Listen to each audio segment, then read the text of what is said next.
Good evening everyone, just wanted to do a quick video just to show a few things that are happening.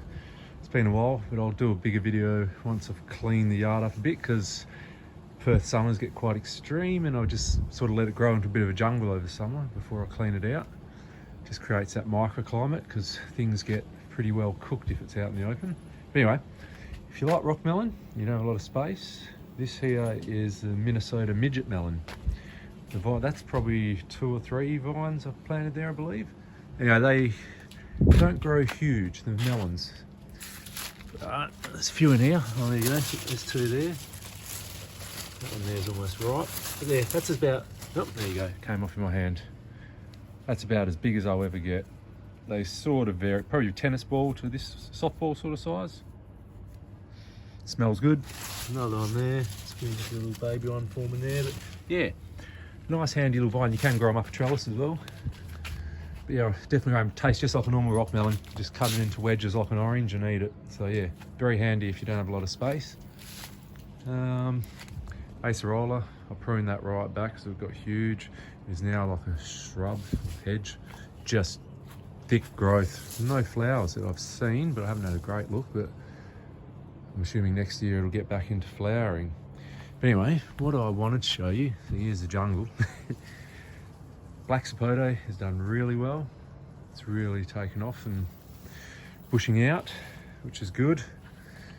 But in the back here, this is what I wanted to show you. My Garcinias. There's the lukes in the red pot. It's had its second flush, so beautiful foliage on it.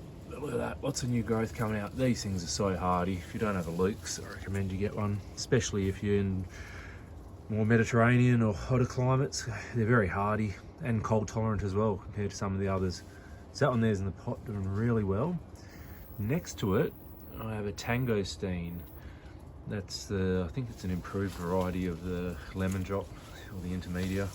From what I've read, not a lot of info on it, but it's a little bit deficient. This one's in the ground.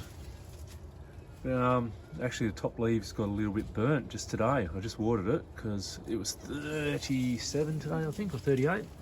And we're looking for 38, 39 tomorrow. So they're tucked away. But yeah, I've been trying to get that one a bit more healthy looking. But as you can see, beautiful foliage on it anyway coming out. Lots of new growth, which is good. Good sign. But yeah, bit hot today. The sun hits the back of the fence, so it gets quite warm in there, even though it's not direct sun. Yeah, great plants. So yeah, hopefully that one gets a bit more growth before winter kicks in. And it's what, we 2 weeks away from autumn now. Starfruit's doing really well, and that's got a lot of growth on it, so happy with that. And one more thing I'll show you, or maybe 2. How good's that? Turmeric, that's thriving in that pot there in the corner. The rack of Ducasse bananas, that's the other thing. Yeah, not as big as the last time, but still pretty happy with that. There's well over 100 on there, so yeah, they should start ripening up soon, I'd imagine. But yeah, once I clean the place out, in probably another month or so when it cools off, I'll do a better video, show you what else is going on. Until then, take it easy.